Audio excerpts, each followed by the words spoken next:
My dear sisters and brothers in Christ, today's gospel is about healing. A paralytic is brought to Jesus, somebody unable to fend for himself, but other people bring him.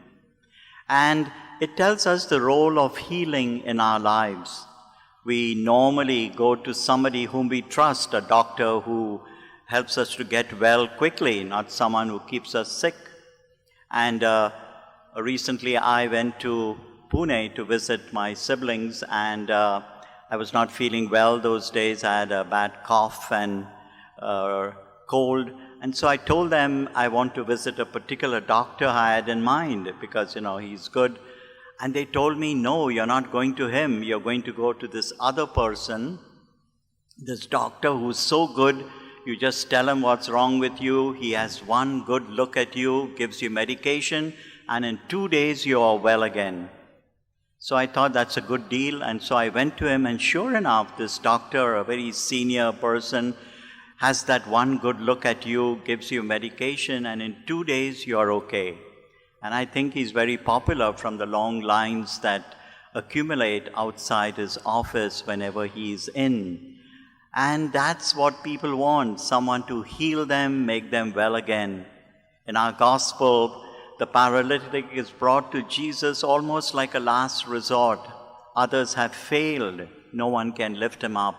But it is Jesus, by the way he interacts with him, he knows his position. He first forgives his sins and then tells him that you can take up your mat and go home. And the paralytic did not stay where he was. He quickly got up and went home.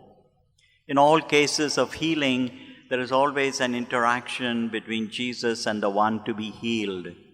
He guides that person, the man or woman, to be on their feet, to be well again, not to sin, to rejoice, etc. In this passage, we find that the one who wanted healing received healing, but the others who resisted healing did not get it.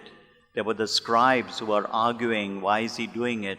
What does he mean by forgiving sins? So you notice they are the ones who are sick. They do not heal because they are unable to accept healing from Jesus.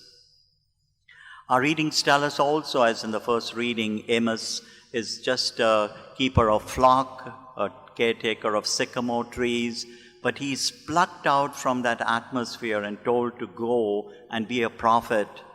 He has to prophesy to the king Jeroboam and others.